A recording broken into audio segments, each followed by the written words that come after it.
Hola, muy buenos días, tardes para algunos. Damos inicio al cuarto seminario web sobre análisis de la situación actual de la protección radiológica y de su prospectiva inmediata, a cargo del ingeniero Abel González. Para mí en particular es un honor estar moderando este seminario, ya que he tenido la fortuna de presenciar algunas de sus conferencias y sé que hoy todos la van a disfrutar. Aprovecho para saludar al ingeniero Eduardo Medina, quien gracias a su iniciativa se vienen desarrollando los seminarios web con participación de destacados especialistas. Eduardo es especialista en protección radiológica con más de 30 años de experiencia, presidente de la Red Latinoamericana de Protección Radiológica en Medicina, secretario general de la Federación de Radioprotección de América Latina y el Caribe, vicepresidente de la Red Latinoamericana para la Educación y Capacitación en Tecnología Nuclear y miembro fundador y exdirectivo de la Sociedad Peruana de Radioprotección. Hola Eduardo. Hola, gracias por la presentación. Bueno, como ustedes saben, este seminario es organizado por la Red Latinoamericana de Protección Radiológica en Medicina, la red LAPRAM, la cual está integrada por especialistas de la región, quienes tienen como principal objetivo el fortalecer la protección radiológica en las aplicaciones médicas de las radiaciones ionizantes, y por lo cual brindan su experiencia y tiempo para desarrollar diversas actividades, desde la difusión de información, la capacitación, hasta la conformación de diversos grupos de trabajo. En la organización de este evento se cuenta con el apoyo de la Red Latinoamericana para la Educación y la Capacitación en Tecnología Nuclear, LANET, creada a fines del año 2010 en Lima, como una red de instituciones vinculadas con la capacitación, entrenamiento y divulgación de la ciencia y la tecnología nuclear en todos sus aspectos en la región. Hoy cuenta con 70 miembros plenos y colaboradores, entre los cuales hay varias organizaciones de protección radiológica. El seminario tiene el auspicio de la Federación de Radioprotección de América Latina y el Caribe, FRALC, la cual se formó hace casi 25 años con 4 sociedades de América Latina, entre ellas Argentina, Brasil, México y Perú. Hoy cuenta con 13 sociedades. Agradecemos a nuestro amigo Abel por su gran colaboración y predisposición para exponer este importante tema, así como también a los amigos del Organismo Internacional de Energía Atómica, que nos han brindado las facilidades para hacer posible este seminario web. Como ustedes saben, los seminarios web son posibles gracias al apoyo que nos brinda CIBER de Medellín, Colombia, y en especial a nuestro amigo Pablo Giraldo, quien es ingeniero biomédico, es magíster en protección radiológica de la Universidad Politécnica de Valencia, España, fundador de CIBER, que es miembro de LANEN a su vez y colaborador en múltiples eventos de protección radiológica en la región. A todos ustedes les agradezco por su presencia y dejo en uso la palabra a Pablo para dirigir este seminario. Gracias. Bueno, gracias Eduardo. Bueno, antes de iniciar tengo para ustedes algunos anuncios importantes. La sesión está siendo grabada y el link luego estará disponible para que lo vean en diferido. Asimismo, podrán descargar las memorias en PDF al final del seminario. La presentación tendrá una duración de aproximadamente una hora, contando el tiempo de las preguntas. Las preguntas se deben hacer a través del chat dispuesto en la parte inferior izquierda de sus pantallas. Se preseleccionarán algunas de ellas y se expondrán al final para que sean resueltas por Abel. Por favor, redactar preguntas cortas y de interés general. Si tienen problemas con la conexión, realizar la verificación a través del link dispuesto en la parte inicial del chat. De igual forma, recuerde que la sesión está siendo grabada y la van a poder ver en diferido. Si se escucha entrecortado, deben revisar bien el estado de su conexión en la barra ubicada en la parte superior derecha de su pantalla. Ahora sí le doy la bienvenida al ingeniero Abel González, académico en la Academia de Ciencias de Buenos Aires, la Academia Argentina de Ciencias Ambientales, la Academia Argentina de los Mares y la Academia Internacional de Energía Nuclear. Actualmente representante en el Comité Científico de las Naciones Unidas sobre Efectos de la Radiación Atómica, miembro de la Comisión de Normas de Seguridad del Organismo Internacional de Energía Atómica y del Comité de Protección Radiológica y Salud Pública de la NEA, y asesor principal de la Autoridad Reguladora Nuclear Argentina. Ha sido vicepresidente de la Comisión Internacional de Protección Radiológica, ICRP, vicepresidente de la Asociación Internacional de la Protección Radiológica, IRPA, presidente del 13º Congreso IRPA, miembro del directorio de la Comisión Nacional de Energía Atómica de Argentina y director de la División de Seguridad sobre Radiación, Transporte y Residuos del organismo durante 2 décadas. Ha sido honrado con varios premios internacionales, entre ellos el Premio CIBER, la decoración internacional más alta en protección contra la radiación, el Premio del Servicio Distinguido y el Premio del Servicio Especial, ambos del Organismo Internacional de Energía Atómica. En 2 ocasiones el Premio Morgan Lecture de la Sociedad de Física de la Salud de los Estados Unidos, el 28º Premio Lauriston Taylor de la NSRP de los Estados Unidos, el Premio Marie Curie, la condecoración de la Federación Rusa y el Premio de Reconocimiento al Servicio de Gobierno Argentino. También compartió el Premio Nobel de 2005 otorgado al Organismo Internacional de Energía Atómica. Actualmente es docente regular en la Universidad Nuclear Mundial, la Escuela Internacional de Derecho Nuclear de la Universidad de Montpellier y la Escuela Internacional de Gestión Nuclear en el Centro Internacional Abdus Salam de Física Teórica en Miramar, Italia. Bienvenido, Abel, es tuya la palabra. Puedes pasar ya, Claudio, a compartir la pantalla para que veamos la presentación Bueno, y muchas gracias. activar el sonido. Muchas gracias, Pablo. Espero que me escuchen bien todos. Muchas gracias por estar presentes.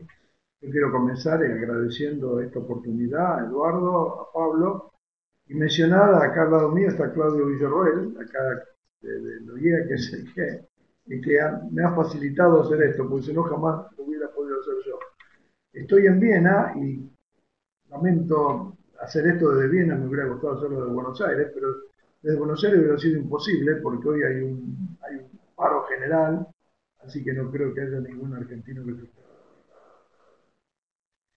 Bueno, quería hablarles de la situación actual, fundamentalmente del sustento científico, más que de la producción en general. Otro día podemos hablar de la producción en general y de la perspectiva futura.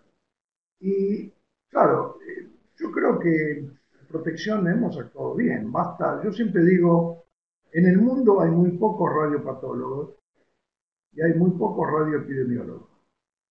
Y esto es porque la producción radiológica es buena, porque si la producción radiológica fuera mala, estaríamos llenos de radiopatólogos curando a los quemados y de radioepidemiólogos estudiando radiados. Así que como la protección es buena, hay muy pocos de estos. Pero mirando con perspectiva, creo que hemos cometido algunos, no errores, pero falta de percepción. Hemos juntado de alguna manera lo que sabemos a ciencia cierta con lo que intuimos. Y esto ha generado problemas en el área de bajas dosis y ha ocasionado lo que queremos nosotros evitar, daño a la gente. Es decir, el miedo a las bajas dosis ha producido serios daños a la gente. Así que este va a ser el foco de mi presentación.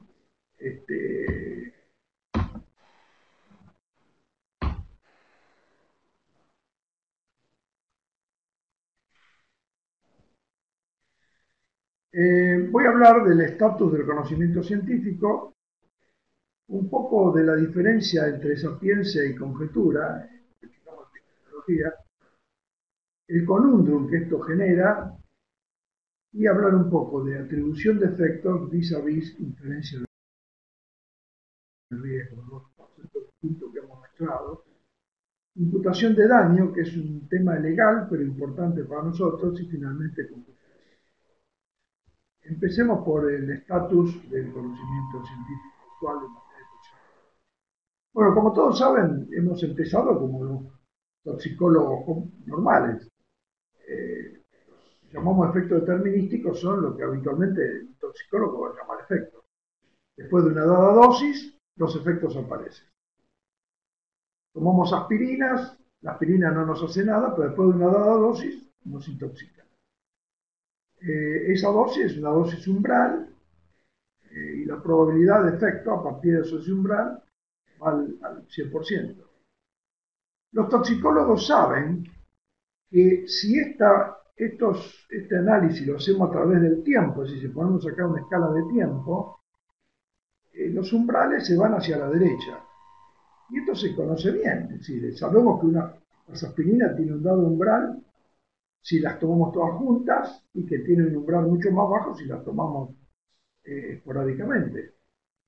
En radiaciones pasa lo mismo, pero el umbral para una dosis, para una irradiación protractada, realmente lo conocemos bastante mal, porque no hay experiencia. De estos efectos determinísticos, entonces, lo podemos graficar en una relación probabilidad-dosis, en este caso uso logarítmicos, y sabemos que a partir, por debajo de un ciber, prácticamente no hay efectos. Hay ahora un problema con el cristalino, que es un tema separado, que hablarlo con ustedes separadamente. Pero esto a partir de un ciber más o menos que tenemos reacciones tixulares, diagnóstico clínico y patología individual. Y la probabilidad sube muy rápidamente hacia síndromes y muerte en el orden de los 5 o 6 ciber. Esto es lo que sabemos de estos efectos, lo que supimos desde el comienzo de la protección radiológica. Supimos también que había un límite del conocimiento de radiopatología, por debajo de un ciber, un médico puede detectar individualmente efectos de la radiación. Y lo notamos esto fundamentalmente en los días actuales con la exposición accidental en medicina, donde estos efectos se manifiestan lamentablemente con bastante comunes. Pero claro, hace unos cuantos años ya sobrevivió Hiroshima y Nagasaki y nos confirmó algo que sabíamos de antes, pero no lo sabíamos con precisión. Sabíamos que había efectos genéticos debido a la radiación, no sabíamos cuál era. Se estudió la cohorte de Hiroshima y Nagasaki muy bien, posiblemente el mayor estudio epidemiológico que se haya hecho en el mundo, y el estudio, el laboratorio japonés-americano que lo hizo, realmente reunió un estudio muy grande, 120.000 personas. Se estudió a las personas expuestas en útero, se estudiaron niños sobrevivientes de la bomba atómica. Realmente tenemos una cantidad de información muy grande. Y ahí vimos que efectivamente, unos pocos años después de la exposición, aumentaba el nivel de leucemia en la gente y después de 10 años apareció un incremento en los tumores cancerosos.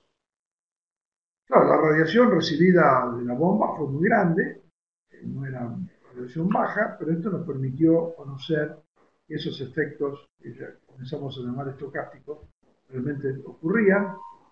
Y para fines del siglo pasado detectamos que había más o menos un exceso de 500 cánceres sobre, sobre unos 9.000 cánceres normales, digamos. Así que también vimos que el riesgo era muy bajo, el riesgo de la radiación, pero no cero.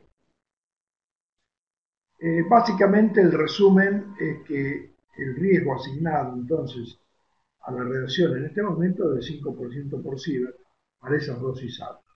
Pero claro, lo que pasó es que luego extrapolamos esto a dosis baja y ya vamos a ver los problemas que esto generó.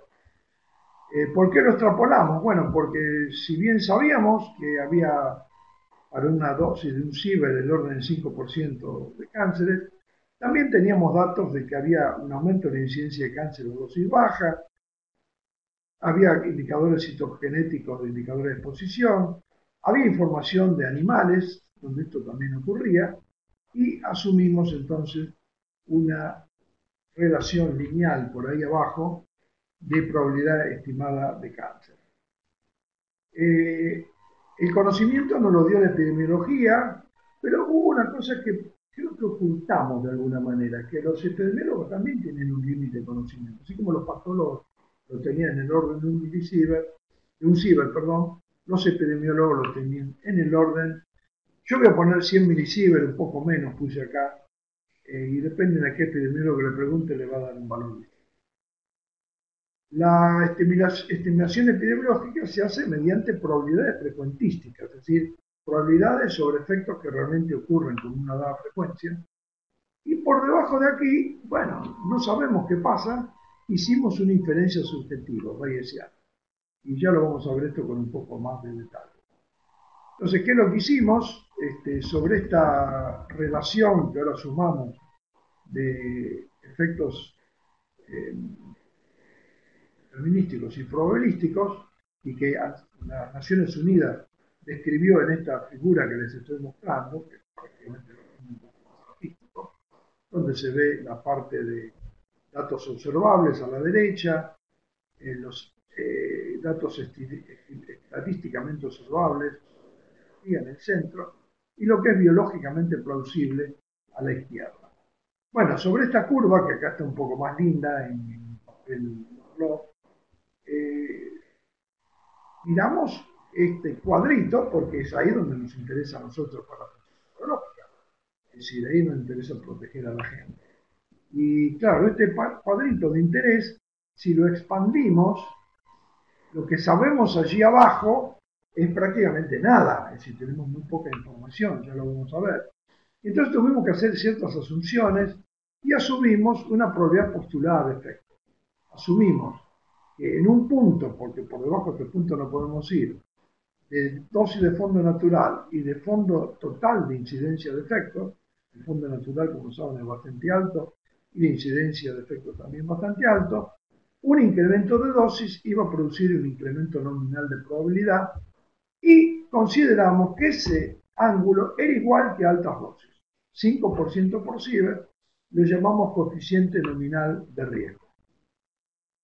Y esto es lo que habitualmente se llama la LNT, el modelo lineal sin umbral que ha causado tantos problemas y tantas revoluciones. Es un coeficiente nominal de riesgo, es un número expresado en % por sievert, y es nominal porque el número indicado no se corresponde a ninguna persona, son gentes hipotéticas. Por ejemplo, los cálculos que hemos hecho por este número imaginan una persona que tiene un pecho y media próstata. Es decir, es una persona muy particular, ni femenina ni masculina. Los resultados se ven en esta tabla, los llamamos coeficientes nominales de riesgo, están ajustados por el detrimento, es decir, por la relación de morbilidad de cada uno de los cánceres, y como ven, varía, están alrededor del 5%. Para la población toda, que incluye a los chicos, es un poco más grande que para una población adulta. Y estos coeficientes se simplificaron y se incorporaron a las normas internacionales, como lo dije, como coeficiente 5% por ciento. Entonces, el resumen del paradigma que tenemos actual es que un incremento en la dosis infiere un aumento proporcional del riesgo, incluso dosis baja, y esta inferencia permite sumar todo incremento de dosis incurrido, incluyendo los atribuibles a fuentes externas de radiación y los atribuibles a incorporaciones atmosféricas. La LNTI, quiero destacar esto, no es un modelo biológico, es un paradigma práctico que simplifica la protección radiológica, sobre todo la ocupacional, porque permite sumar las dosis. Podría haber otro modelo, pero sería mucho más complicado y no creo que sería aceptable por el. Pues bien, ¿cómo llegamos hasta aquí? ¿Cómo llegamos a este paradigma de información? Y esta es la segunda parte de mi presentación y voy a hablar de epistemología.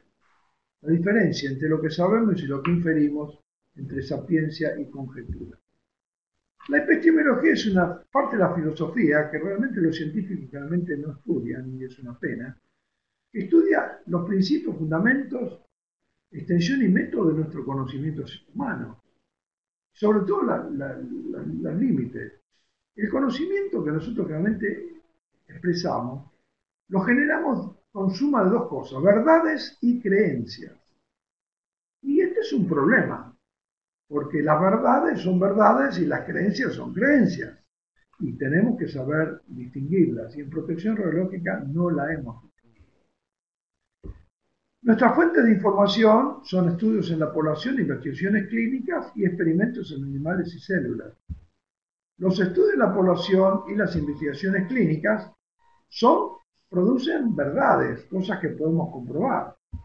Los experimentos en animales y experimentos en células producen verdades en animales y en células, pero no necesariamente en seres humanos. Para seres humanos son inferencias. El paradigma actual que tenemos se arranca a partir de las células y de los cromosomas que hay adentro de las células y el DNA que compone estos cromosomas. Y suponemos que cuando la radiación afecta a la célula, afecta el núcleo, afecta los cromosomas, y afectando los cromosomas afecta el DNA. Y produce en el DNA lo que solemos llamar cambios, que los hemos bautizado como mutaciones, y que confunde mucho al público. La mutación entonces es un cambio en el DNA. Cuando la radiación interacciona con el núcleo de una célula, o no pasa nada en la célula, o la célula muta. Se vuelve una célula mutada porque mutó el ADN. La probabilidad de mutaciones radioinducidas es más o menos proporcional a la dosis. Cuando la dosis aumenta, la probabilidad aumenta también porque hay posibilidad de doble golpe, hasta valor n, y finalmente baja esta probabilidad porque ya no quedan más células, porque se van muriendo y la parte final es una exponencial. En el rango de dosis, que la fracción de células supervivientes es significativa, los términos con potencia mayor de 2 son triviales, así que los podemos sacar, y nos queda en lo que llamamos respuesta dosis lineal cuadrática. A baja dosis, las interacciones son muy bajas. 1 milisievert por año equivale a una interacción por año por célula. Es decir, que a baja dosis, el término cuadrático y el término exponencial lo podemos sacar y nos queda esto que es la relación lineal entre probabilidad y dosis. Probabilidad y dosis, mutación, probabilidad de mutación, no de efecto, de mutación. Visto gráficamente, esto es una curva de este tipo, donde se ve que a baja dosis se transforma en una lineal. Y a altas dosis baja por el factor de la muerte celular. Claro, generalmente las mutaciones son relativamente fáciles de reparar. Cuando en el ADN tenemos un modelo, saben que son 2 helicoides. Pero esta reparación es muy buena. Generalmente, cuando muta el ADN, una posibilidad es que la mutación sea reparada y que la célula quede como está, porque hay un mecanismo de reparación que es absolutamente fabuloso. Pero a veces la mutación no se repara y la célula se muere. Aparece una célula no viable, muerta. La tercera posibilidad es que la célula no se muera, pero se queda mutada. Estas son las esas posibilidades que tenemos. Cuando la mutación es reparada, no pasa nada. Cuando las mutaciones son de ese tipo, son muy fáciles de reparar. Pero la reparación se hace por unas enzimas, la glicosilasa en primer lugar, que libera la base dañada, la endotreasa, que hace una incisión para liberar el azúcar remanente, y la brecha resultante se llena con la polimerasa, que es una muesca del DNA y la ligasa a la célula. Y esto sucede permanentemente en nuestra célula y la base no se mueve. El DNA es reparado sin pérdida de información genética. Pero claro, a veces la radiación produce daños muy grandes, como esto que vemos acá, daños plastogénicos. Y cuando esto ocurre, es muy difícil que la reparación sea eficiente, porque no hay un modelo para el DNA. Esto es lo que llamamos una lesión plastogénica. Y allí, cuando esto ocurre, la célula puede morir. La célula muere generalmente por necrosis, por senescencia o por apoptosis. En este caso de radiación, generalmente muere por apoptosis. Ya vamos a hablar de esto. Cuando la célula muere, si muere una sola célula, no pasa nada. Pero si mueren muchas células, bueno, tenemos muerte celular, quemaduras, muerte y quemaduras muy serias que llevan a la muerte de la persona. El tercer resultado posible es que la célula es viable, pero mutada. Y en ese caso tenemos un proceso alterado en la célula, y un proceso alterado produce efectos estocásticos. Los efectos estocásticos que hemos estudiado, como ustedes saben, son el cáncer, los hereditables y los antenatales. Para el cáncer, cuando la reacción muta el ADN y si falla la reparación, la célula viable con carcinogénesis se promueve, vía la promoción tumoral, conversión maligna y metástasis. de la opinión global. Acá en el medio tenemos el sistema inmunitario que debiera parar esto, pero realmente todavía hoy no sabemos muy bien cuál es el efecto del sistema inmunitario en esto. Los genes relacionados con la génesis del cáncer son protoncogenes, genes que suprimen los tumores, y los genes que generan apoptosis y que matan a la célula, y que si fallan, no la matan, bueno, la célula puede quedar modificada y generar cáncer. Y además hay genes reparadores del ADN, que si no funcionan, el ADN no se repara. Los protoncogenes y oncogenes es muy sencillo. Si el oncogen se daña, el oncogen se acelera la promoción celular y la división y tenemos un cáncer. El gen supresor de tumores, el nombre lo dice todo, y si falla, bueno, no suprime los tumores y también nos lleva a cáncer. Y la apoptosis, bueno, el gen muy común en la apoptosis, que es el P53, si tiene muchos daños, no hay apoptosis, la célula no se mata y se queda para la célula cancerosa. Así que en definitiva, la mutación con protoncogenes o en genes supresores de tumores es lo que genera un cáncer, salvo que el ADN sea reparado o que la célula muera. Si esto no ocurre, si no hay reparación, entonces ahí lo ven artísticamente: célula matada, daño reparado, no reparación, célula dañada, y todas las cosas que la célula dañada puede hacer, o si no la célula. La probabilidad postulada de efectos, como vimos antes, a través de esta relación, es del 5% posible. Esto es lo que acabo de indicar. Claro, hemos hecho muchas conjeturas. Hay diferencia entre lo que sabemos y lo que inferimos. Los datos en esta curva están arriba y los de abajo son suposiciones, porque por lo que le dije no tenemos información ni patológica, porque no hay indicadores biológicos de regresión, y ni tenemos información epidemiológica tampoco, por límites de epidemiología, que vamos a ver. Así que tenemos datos y suposiciones. ¿Son estas conjeturas un libro cerrado, entonces? No.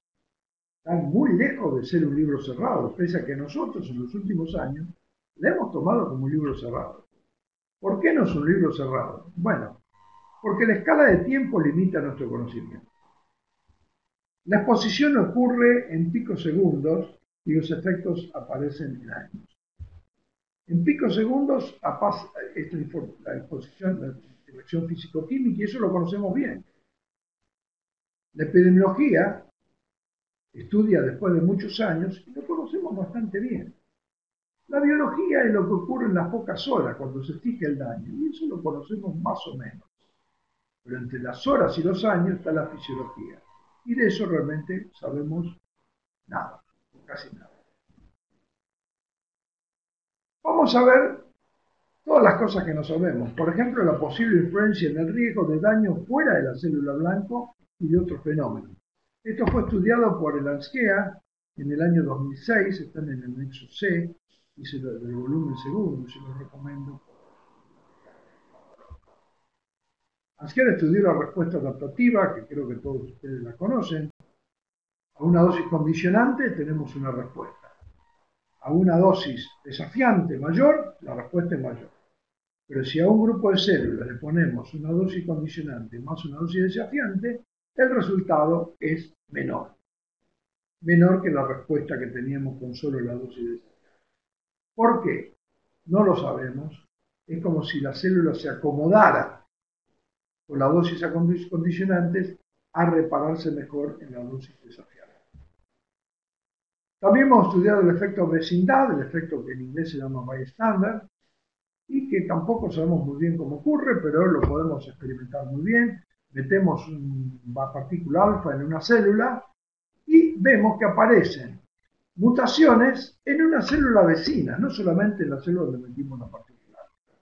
Es como si las células recién estuvieran mirando a la célula donde hemos puesto la radiación y se alteraran solamente mirándolas. No sabemos cómo ocurre esto, hay dos teorías. Una es que hay señales vía las uniones intercelulares, Assam lo propuso en el año 2001, y hay otra que hay vía el medio de la plasma, en la plasma hay indicaciones que van de una célula a la otra, esto lo propuso Elena antes. Posiblemente los dos sean existidos. Después tenemos la inestabilidad genómica. Nuestro paradigma era que una vez que la célula se afectaba, el daño quedaba fijo para toda la generación de células. Bueno, hemos aprendido que eso no es así. Dañamos una célula, ese daño se va transmitiendo y después de un tiempo aparecen nuevas mutaciones. Es como si el genoma quedara alterado. Y no sabemos muy bien por qué esto ocurre ni las leyes que lo manejan. Sabemos también que hay factores plasmáticos plastogénicos, es decir, hay inducción de mutaciones por irradiación del citoplasma. Sabemos esto irradiando ratones, generando estas mutaciones y tomando plasma de un ratón y poniendo en un ratón que no irradiamos y después mirándole la sangre a ese ratón y vemos que tiene cambios como si hubiera sido irradiado. Finalmente tenemos los efectos corporales que todos los radioterapeutas conocen bien. Los radioterapeutas saben que irradian un órgano y aparecen efectos en otro órgano. Y no se sabe muy bien, posiblemente sea una suma de todos los efectos anteriores. Si tratan un tumor y aparece un tumor secundario, un tumor. Y tenemos finalmente la apoptosis misma, porque la apoptosis es generada por la radiación, destruye la célula de una manera en la cual no queda, no solo se muere la célula, no queda ningún límite. Pero hay gente que dice esto, dice, ¿cuál es la probabilidad de mutación en función de la dosis? Suponemos que la mutación que genera apoptosis sube con la dosis, cuanto más dosis más apoptosis, es cierto eso. ¿Y cómo es la mutación que genera una célula cancerosa? También sube con la dosis. Y ellos dicen, ¿qué pasa si estas dos curvas se cruzan en el medio?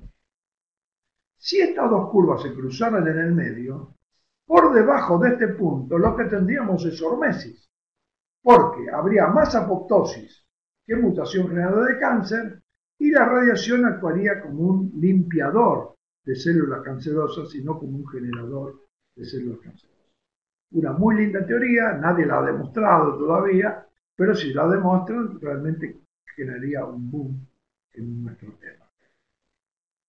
Y tenemos el sistema inmunitario, como les dije. Esto fue muy estudiado en Argentina, en el Centro Atómico Ezeiza. Escribimos con los franceses un enorme anexo en el Report de Ansker 2006, volumen 2, el anexo D, que se lo recomiendo, y realmente no pudimos averiguar, después de mucho trabajo, qué pasa con el sistema inmunitario. El inmunitario que para las infecciones, para el cáncer. ¿Este sistema inmunitario afecta la exposición a la del sistema inmunitario? No lo sabemos. Hay experimentos que dicen que sí, que lo mejora, hay otros que dicen que sí, que lo empeora, y hay otros que dicen que no lo afecta. Y realmente no sabemos qué pasa. Finalmente me voy a referir a algo que ha sido muy poco estudiado, que son los efectos en los organelos. Como saben, la célula está llena de organelos de todo tipo, y nosotros hemos estudiado solamente los efectos en el núcleo. Solamente acá en el núcleo son los efectos que hemos estudiado, pero en la célula hay mitocondria que tiene también DNA. Hay muy pocos trabajos que estudian los efectos de la relación en la mitocondria. Prácticamente ninguno para el retículo endoplasmático, para el suave, para el aparato de Golgi, para los lisosimas, ni para el citoesqueleto. Y bueno, para la mitocondria es interesante porque la mitocondria es el generador de energía de la célula y posiblemente sea el responsable de la apoptosis. No sabemos cómo actúa la radiación sobre la mitocondria. Los ribosomas, que son los que leen la información genética y la transforman en la cadena proteica, que finalmente va a ser el output de nuestro cuerpo, ¿afecta la radiación a los ribosomas? No sabemos. Y el citoesqueleto. El citoesqueleto es particularmente importante en los microtúbulos, porque los microtúbulos es el único elemento del ser humano que tiene tamaños que permitiría efectos cuánticos. Esto ha sido estudiado, yo lo mencioné en la Cyber Lecture que di hace muchos años, pero no sabemos cómo afecta la radiación. Y finalmente, la dimensión tiempo no ha sido considerada completamente en la conjetura. Este riesgo que postulamos, lo postulamos para una dada dosis.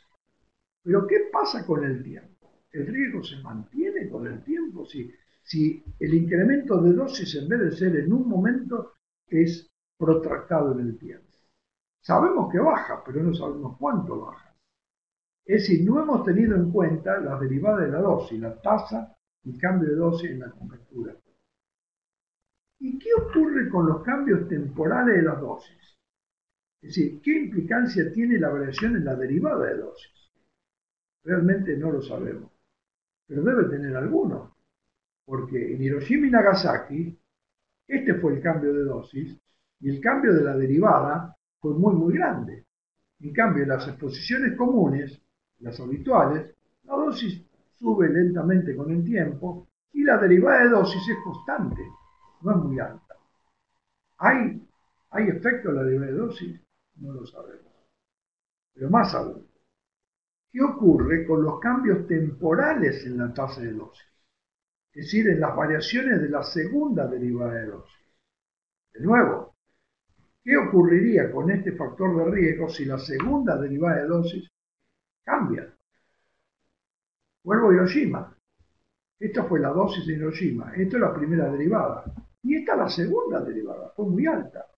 Y las exposiciones normales, esto fue la dosis, esta es la primera derivada, y la segunda derivada es 0 en las exposiciones normales. La única cohorte que conozco que tiene cambios en la segunda derivada de la dosis es la de los pilotos y azafatas, donde la dosis cambia rápidamente, la tasa de dosis cambia rápidamente cuando la avión sube, pero no tenemos datos de ello. Si por una alta derivada de dosis, ¿debiera ser diferente el riesgo? No, bueno, no lo sabemos realmente. Hicimos un trabajo con un grupo de gente que en Polonia y en Suecia, y nosotros en célula vimos cambios, cambiando la segunda derivada de dosis. Pero no se han hecho experimentos más grandes, in vivo, y sobre todo no hemos podido hacer ningún trabajo epidemiológico sobre esto. ¿Puede la epidemiología convertir nuestras conjeturas en prueba? Y fíjense que escribo prueba con B corta y me van a ver por qué. No es un error de ortografía solamente. Prueba, ahí quiero decir algo que yo puedo probar y no algo que puedo testear. Lo que pasa es que la epidemiología tiene límites. Límites en probabilidad, de nuevo con B corta. Límites para probar. Límites epistemológicos. Hay incertidumbres en la epidemiología, epistémicas y aleatorias. Las incertidumbres epistémicas es porque las cohortes son incompletas, las aleatorias debido a la estadística.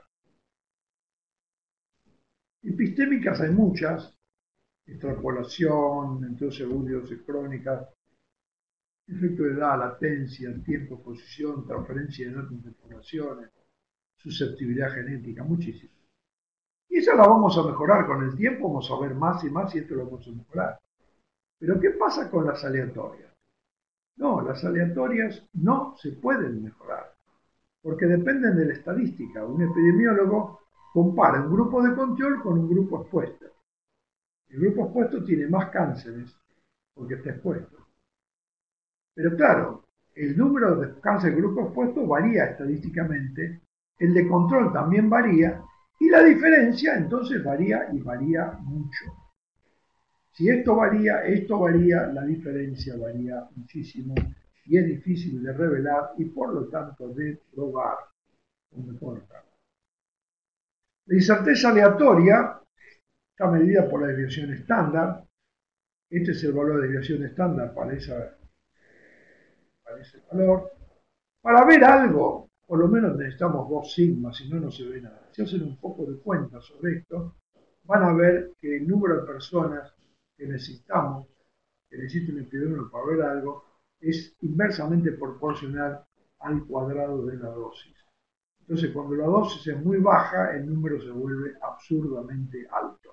Este es el límite de probabilidad epidemiológica, sigo escribiendo por y cuando pongo esto en un papel log-log, me da 2 zonas. Una zona de conocimiento, así que puedo probar, y una zona que es axiomática. No lo puedo demostrar. Es una inferencia, que hago en mi mente, pero que no puedo. Y esto, claro, cuando lo llevo a números, esta es la curva ahora con los números, ustedes van a ver que para una curva, para una dosis de 1 milisievert, por aprobar epidemiológicamente necesitaría 1.000 millones de personas. Bueno, no hay ningún epidemiólogo que pueda hacer un estudio con 1.000 millones de personas. Así que es imposible de probar, este en el área accionaria. Fíjense que aún en Hiroshima y Nagasaki, donde la dosis promedio fue 100 milisievert y la población en realidad 86.000 del estudio, está justo sobre el límite de la curva, apenas podemos ver, ustedes vieron que en Hiroshima y Nagasaki apenas se ven los casos. Y efectivamente la división estándar creo que es 2.6. Para efectos hereditables aún peor, la curva se va hacia la izquierda y para 1 milisievert necesitamos del orden de 10 a la 12 personas, así que tendríamos que colonizar varios planetas para poder. En resumen, es posible atribuir efecto determinístico a nivel individual, es imposible efecto estocástico a nivel individual, solo en condiciones de altas dosis y en grandes poblaciones es factible atribuir efectos estocásticos. Y esto no genera un columno, ya lo van a ver. Hemos inventado una magnitud bastante importante, la dosis colectiva, que como ustedes saben consiste en tomar la dosis de todas las personas que están expuestas a una exposición, por ejemplo, en este caso, sumarlas a todas y eso le llamamos dosis colectiva. Más aún, la dosis colectiva en un dado tiempo la prolongamos a lo largo del tiempo, la tasa de dosis colectiva, y hacemos la integral de esa tasa, y a esa integral doble en espacio y en tiempo es la que llamamos dosis colectiva. Bueno, ¿qué han hecho mucha gente? Y van a ver que no son solamente gente que lo sabe. Tomaron descargas de una central nuclear, porque descarga o porque hubo un accidente, la modelaron matemáticamente con una buena computadora, les aseguro que por la dosis colectiva en la China de un material radioactivo que tiré en este momento acá en el núcleo de Viena. Las computadoras no tienen límite. Puedes calcular dosis de 10 a la menos 40 y sumarla por toda la población china. Y eso es lo que han hecho. Calcularon la dosis colectiva. Y después hicieron lo siguiente, tomaron la dosis colectiva, la multiplicaron a través de un modelo por 5% por sievert y la convirtieron en muertos. Es decir, atribuyeron dosis colectiva por 5% por sievert con unidad de riesgo y produjeron muertos. Y claro, esto no lo hizo una persona que no sabe, una persona que está en contra de la energía nuclear. Esto fue hecho por academias. La Academia de Ciencias de Nueva York lo hizo. Ahora lo retiró de la web, pero lo hizo y lo publicó. Y calculó que en Chernóbil había muerto 1 millón de personas. Y Dios, estos números ya son similares a la Segunda Guerra Mundial. 1 millón de personas es mucha gente. Y claro, esto fue copiado en Fukushima y los canadienses dijeron, por lo menos 500.000 personas han morido en Fukushima. Dios, pobres los japoneses. Y estas faltas imputaciones causaron mucho daño. un daño real que yo pude ver con mis propios ojos, serios efectos psicológicos en Chernobyl y Fukushima.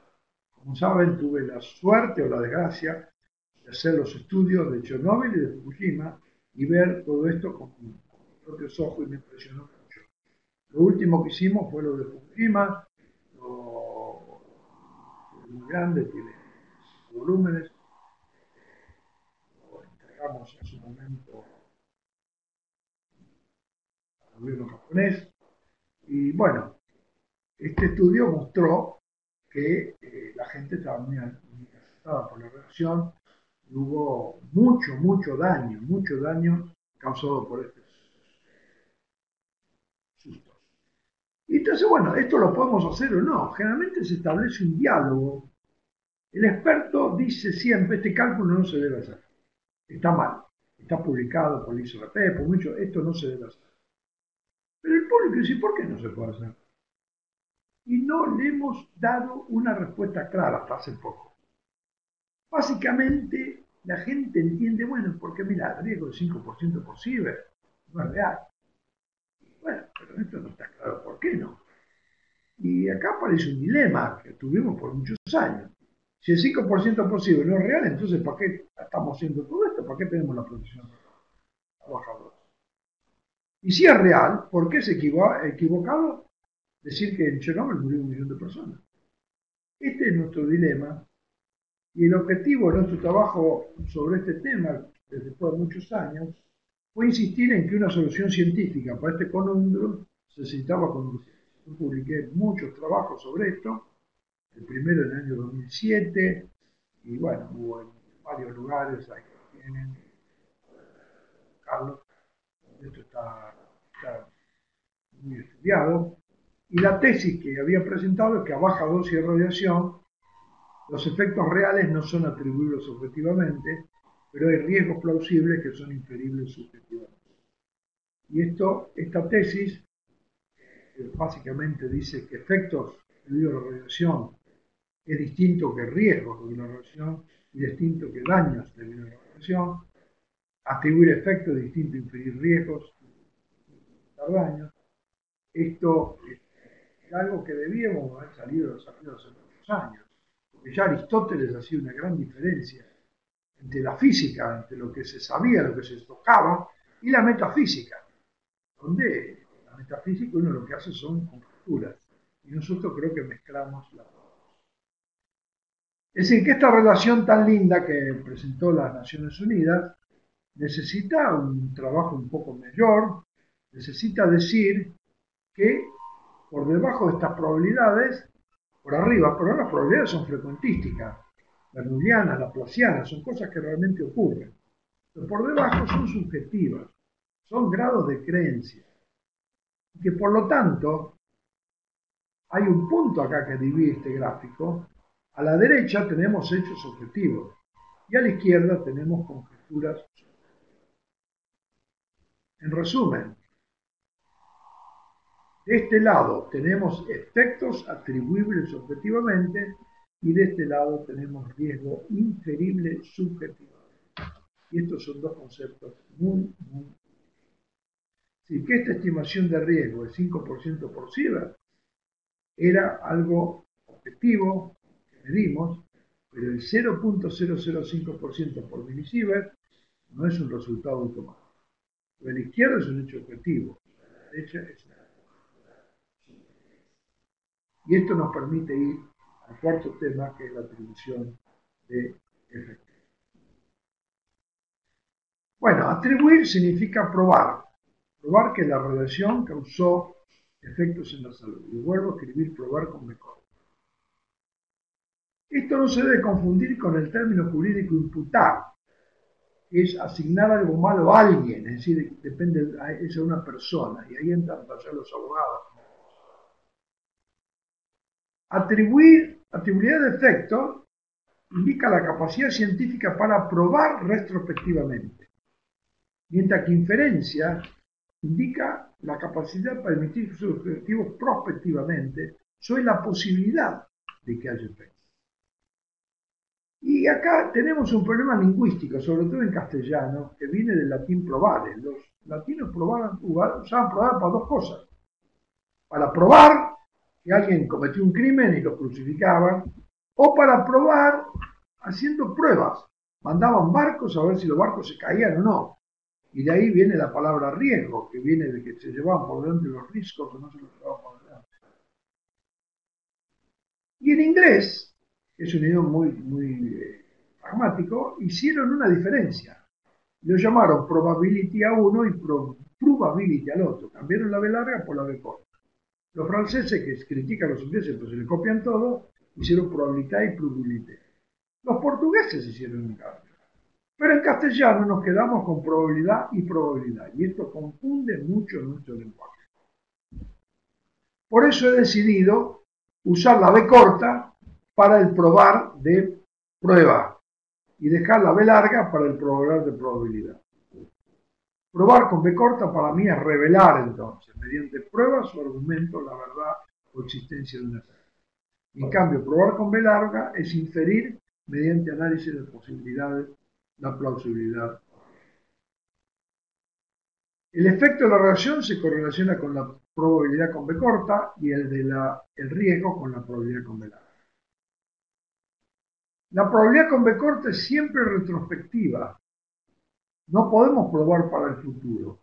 En cambio, la probabilidad con B larga es siempre prospectiva. Medimos la probabilidad de algo que va a pasar. Inferimos a priori.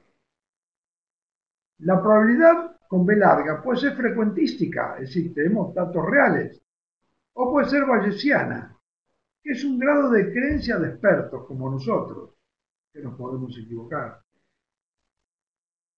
Los efectos de la relación entonces se pueden expresar individualmente como un efecto determinístico, ya lo vimos, o colectivamente como un aumento de la prevalencia de efectos. Y para probar los efectos necesitamos probar con B corta, que es lo que nos daría atribución, necesitamos demostración, lógica contrafáctica, de la cual no voy a hablar por falta de tiempo, y atestación. ¿Qué es atestación? Que alguien diga qué ha pasado y lo firme. Y eso generalmente no ocurre en nuestra profesión. ¿Y quién pueden atestar? Efectos deterministas solamente radiopatólogos, y ya sabemos que hay muy pocos en el mundo. Y efectos probabilísticos, estocásticos, solamente radioepidemiólogos, y también hay pocos. Es decir, que la atestación es muy importante. Para los determinísticos requieren un diagnóstico individual y el límite es el discernimiento patológico.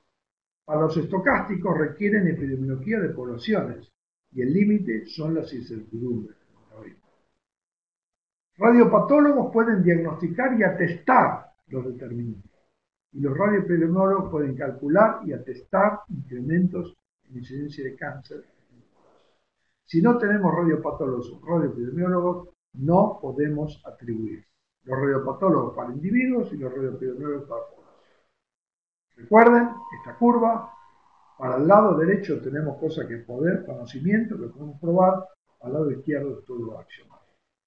En resumen, es relativamente sencillo atribuir individual. Es imposible atribuir efectos estocásticos individualmente y es factible atribuir efectos estocásticos colectivamente, pero solo en grandes poblaciones expuestas. Hay buenas noticias, hay una esperanza, hope in the darkness, para resolver este conundrum y ha venido de las Naciones Unidas. Las Naciones Unidas han creado nueva información sobre esto, pasaron a la Asamblea General y vienen del Comité Científico de las Naciones Unidas, de ANSCEA. ANSCEA, como saben, reporta a la Asamblea General y en la Asamblea General es aprobado por 193 países, así que todos ustedes tienen representantes ahí que han dicho sí a esto. Creo que no deben haber ni entendido lo que le decían que sí, pero lo dijeron. Este es el informe de 1912, pero fue publicado hace un año y pico solamente, y el anexo A da toda la teoría sobre este tema de la televisión. Dice, básicamente es muy complejo el anexo, pero que a bajo nivel de radiación las evaluaciones epidemiológicas no permiten establecer atribución colectiva de efectos. Más aún, no pueden atribuirse a la fusión a radiación efectos generables a una dosis de esa forma. Ahora bien, no podemos atribuir efectos. Podemos inferir riesgos. Bueno, como les dije, la inferencia es una cualidad subjetiva. Depende de cada uno de nosotros. Si el riesgo es igual a la probabilidad frecuentística, la esperanza matemática es proporcional a la dosis colectiva. Es decir, que si yo tengo probabilidad frecuentística, por ejemplo, si las dosis son de 100 milisievert o más, tengo esperanza matemática de que haya daño. Pero si el riesgo es una probabilidad bayesiana, que es lo que pasa en milisievert, porque no tengo ningún dato, la esperanza matemática no es representativa, no representa nada, no representa conocimiento. ¿Qué hizo el ICRP? Bueno, hizo un juicio, está en el ICRP del 99, que es criticable, pero lo voy a pasar. Hizo un análisis cuantitativo de incertidumbre para altas dosis. Tomó la densidad de probabilidad de todos los datos que había y la probabilidad acumulada, que lo ven a la derecha, que es la sumatoria de la densidad de probabilidad. Hizo unos cuantos malabarismos para cambiarla de una población a la otra. La densidad pasa a ser una log normal, pero esto no altera. Y la probabilidad acumulada se altera un poquito.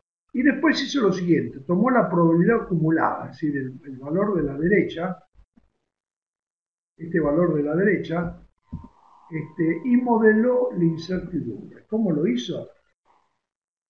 Por reducción absurdum, asumió que para una dada dosis de radiación existe un umbral de riesgo, no hay riesgo, el riesgo es cero. Y lo hizo para varias probabilidades, 20%, 50%, 80%. Por ejemplo, este es el valor de esta probabilidad acumulada. El límite superior de ese 5% que yo les dije posible, en realidad 8.8%, y asumió una probabilidad de 20% que hubiera umbral. Si hay un umbral de 20%, esta probabilidad acumulada se me distorsiona de esta manera, y como ustedes ven, el umbral superior prácticamente no cambia. Si ahora yo sumo un 50% de probabilidad de umbral, que es mucho, es que todos los científicos del mundo creen que, la mitad de ellos creen que hay un umbral realmente, el valor superior se me va al 7%, no demasiado. Y si yo ahora sumo una probabilidad del 80%, es decir, que la mayoría de los científicos creen que es el umbral, cosa que no es cierto, entre paréntesis, bueno, la curva se me va muy para arriba, se distorsiona muchísimo, como ustedes ven, pero el valor superior, el límite superior, es 5% posible. Es decir, que aún en este caso extremo, dice el ICRP, el valor superior de la distribución de riesgo es del 5% posible. Claro, todo esto está hecho con altas dosis, pero esto es lo que da. Y por lo tanto, el ICRP dice, por deber social, responsabilidad, prudencia, precaución, no discriminación, tengo que usar un coeficiente de riesgo nominal y proteger a la gente, aunque los efectos no sean atribuidos.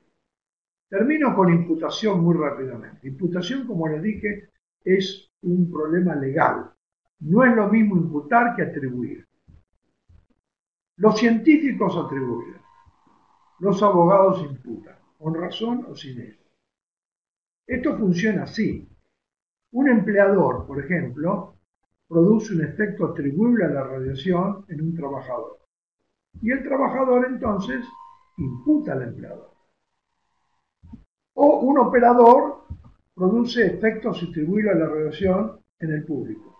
Y por lo tanto el público puede imputar al operador. La imputación es un acto legal, no es un acto científico. La parte científica, la atribulabilidad, ha sido resuelta por las Naciones Unidas. La imputabilidad todavía no ha sido resuelta.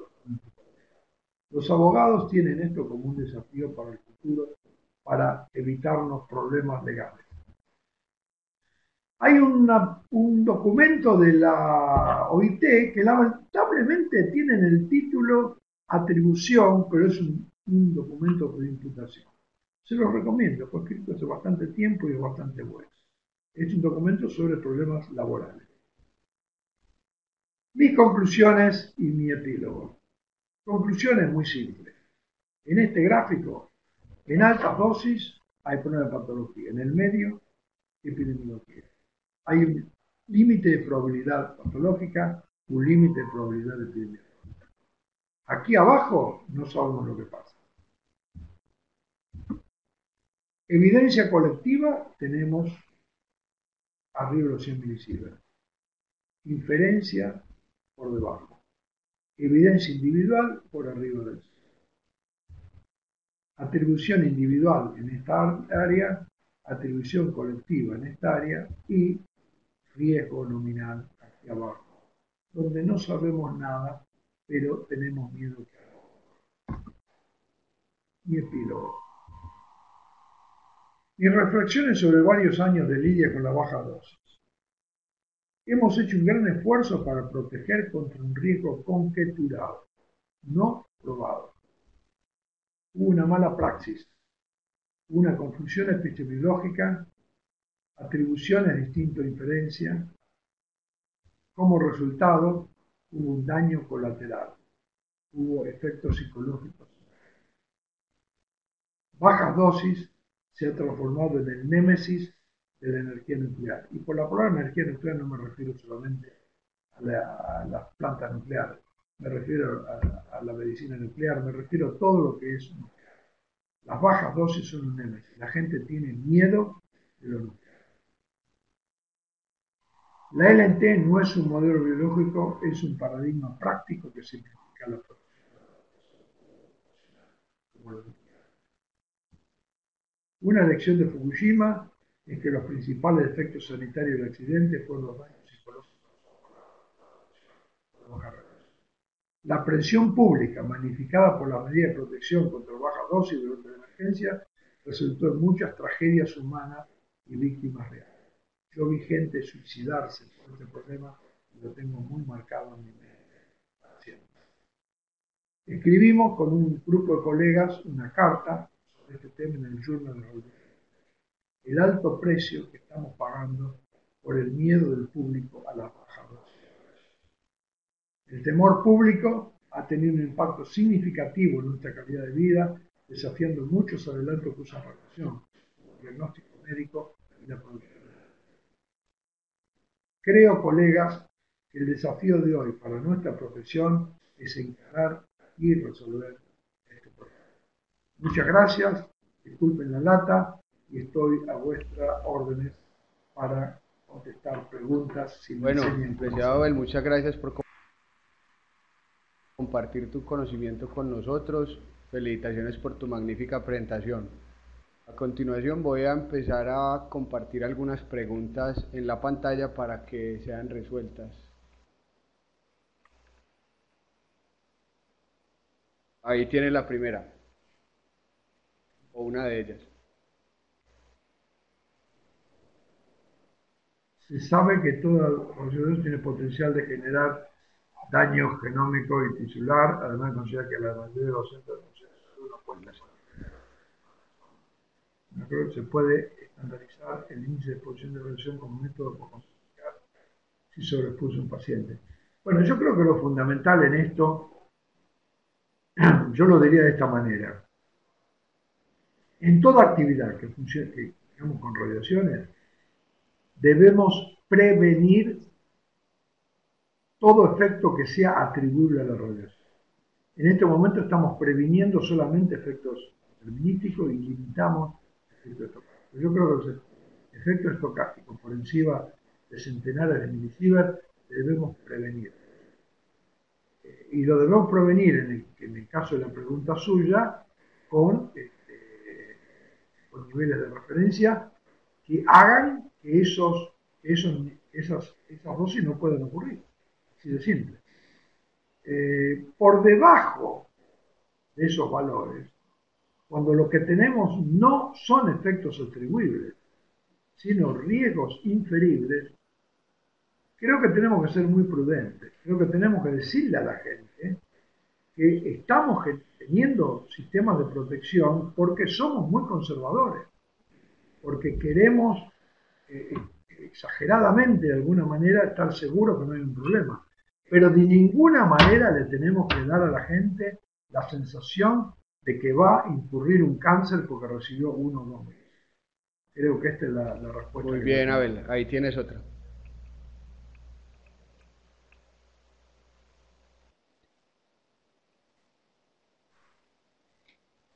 Existen iniciativas de organismos internacionales para estudiar ecológicamente qué es lo que hay en la Tierra. Muy bueno. Con población y nivel de alta radiación. Bueno, este es un tema realmente crucial. La respuesta yo diría que hay poco esfuerzo en los organismos internacionales. Pero hay pocas áreas donde esto se puede hacer también. Porque yo recuerdo cuando era muy joven, dije, me voy a ganar el premio Nobel, voy a hacer el estudio en La Paz, donde la gente está ahí a 4.000 metros, con la radiación cósmica muy alta. Claro, recuerdo que uno tiene, no solo que tiene mucha población, como en La Paz, sino mucha población de referencia. Y los bolivianos del Bajo no son referentes de los bolivianos del Alto. Así que no se puede hacer un estudio epidemiológico en La Paz porque uno no tiene referencia. La otra posibilidad es buscar una zona de dosis muy alta. Por ejemplo, en Ramsar, en Irán, donde las dosis naturales ya llegan a casi a los centenares de milisievert. Pero en la población son muy pocos. Así que cuando hacen el cálculo este estadístico que les dije, no da para tener resultados estadísticos confiables. El lugar más promisorio, a mi juicio, es Kerala, el sur de la India. Kera quiere decir coco, y Kerala es el cocotero, y Kerala es una selva de cocoteros. Es un lugar precioso, donde hay mucha población, está dividida por un río, de un lado del río hay mucho torio, del otro lado hay poco torio, y por lo tanto uno puede hacer esta comparación. Y las dosis son relativamente altas, son del orden de hasta 30 milisievert, el promedio debe andar en 5 o 6 milisievert. Y allí se hicieron estudios, fundamentalmente los japoneses, tuvo muchos estudios ahí, los indios, pero no ha habido un esfuerzo internacional. Y aún en Kerala, con esa gran población y con esas dosis, yo una vez hice el cálculo, creo que andaría por 1 o 2 sigmas, así que es muy difícil de ver también. En resumen, para tu pregunta, los organismos internacionales han hecho muy poco sobre esto, podrían hacer mucho más, pero no es fácil hacerlo esto porque o las dosis son muy bajas o la población, o la dosis son altas y la población es muy pequeña y siempre estamos fuera de la curva esa bendita que nos marca la diferencia entre... Bueno, Abel, tengo un par de preguntas más. Aquí va la primera de ellas, es sobre las dosis que pueden recibir los pilotos en o las tripulaciones en los aviones.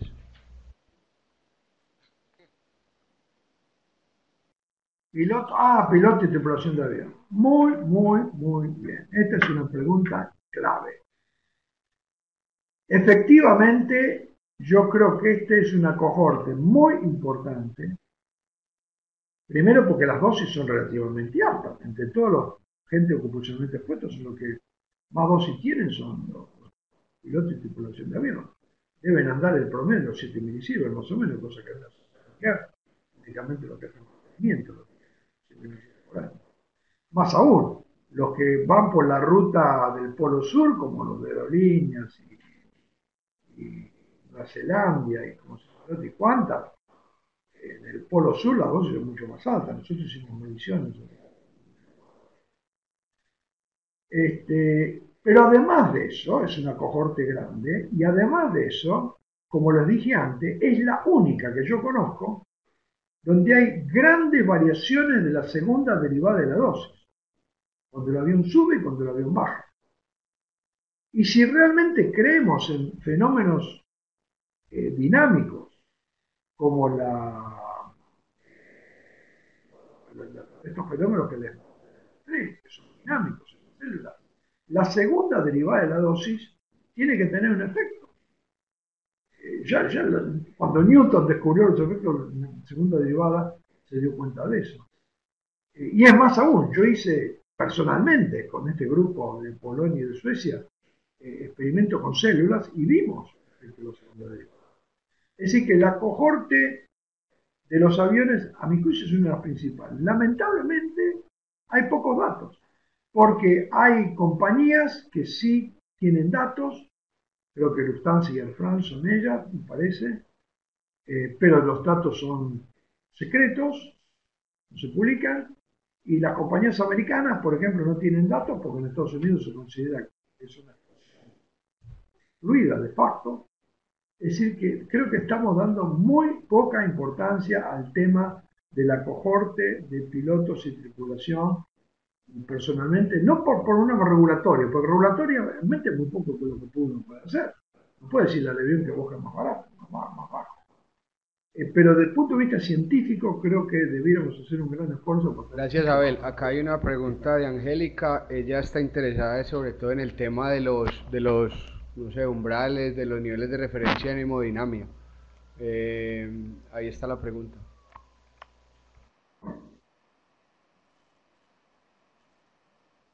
Bueno, los pacientes expuestos a fluoroscopía reciben una dosis importante. Mira, la Argentina terminó hace poco tiempo con el OIE, hicimos un acuerdo bilateral para estudiar el tema de cánceres secundarios después de... Eh, yo creo que esto también es aplicable a la fluoroscopía. Eh, tenemos un problema, y el problema es que no tenemos monitoraje de las dosis adventicias. En radioterapia sabemos mucho de la dosis al órgano, de la dosis terapéutica, como debe ser, pero nos hemos preocupado muy poco de las dosis adventicias. Es decir, las dosis que no queremos que ocurran, pero ocurren, y que pueden ser generadoras de cánceres secundarios. Nosotros lo que recomendamos, como resultado del estudio, que te parece lo voy a exponer ahora en la reunión del grupo de estándar de evaluación que ocurrió en noviembre. Nosotros lo que proponemos es que debería haber una obligación regulatoria de conocer las dosis adventicias de todos estos tratamientos médicos que implican altas dosis y por lo tanto pueden conllevar altas dosis adventicias. Esta es nuestra recomendación y vamos a ver cómo funciona. Y como ustedes saben, todos los médicos siempre grupitos.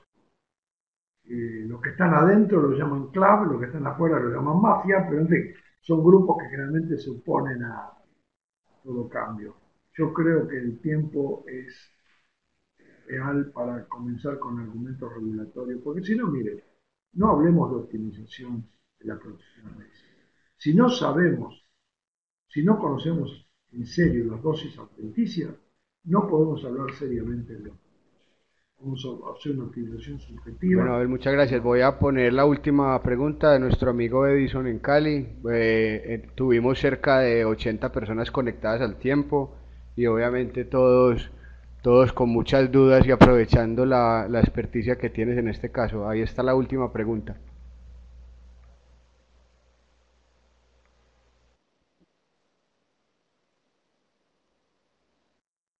Sobre posición notificada en el tomografía computadora debe ser considerada como un incidente. Qué pregunta difícil, ¿no? Mira, yo lo que me pone muy nervioso es que este tema del miedo a las bajas dosis, recordemos que tomografía, estamos un poco en el límite, pues estamos en el orden de los 10 milisievert, es decir, que estamos todavía en la zona de bajas dosis, o menor, es decir, una tomografía de todo el cuerpo tenemos 10 milisievert, si no es menor. Estamos en la zona de bajas dosis. Y yo veo, y ustedes lo deben ver también, muy común, pero esto es muy común, gente a la cual le piden la tomografía y te dicen, no sería lo mismo hacerme un MRI, una magnetoresonancia, porque le tienen miedo a la radiación. Yo muchas veces les digo, miren, la única ventaja que tiene la tomografía es que por lo menos sabemos lo que pasa y sabemos más o menos lo que pasa con la radiación ionizante. Con la MRI lo único que sabemos es que los átomos de hidrógeno durante 20 minutos oscilan en nuestro cuerpo, Pero si eso tiene algún efecto o no, realmente no lo sabemos. Hay muy poca investigación sobre el MRI.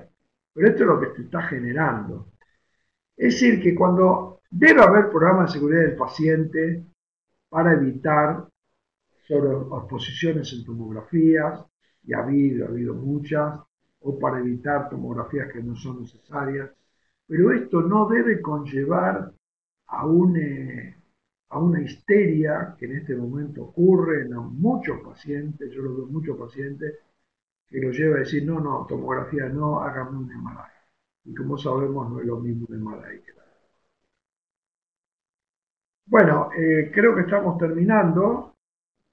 Yo voy a aprovechar el momento para agradecerles a todos por la oportunidad que me han dado y a ti y sobre todo Pablo, a Eduardo y aquí a mi amigo Claudio Villarroel que ha estado acá aguantando todo esto y ayudándome por este concepto. Bueno, muchas Adiós a gracias, Abel, todos y a gran Eduardo placer también, haber y a estado. todos los participantes que estuvieron conectados y atentos.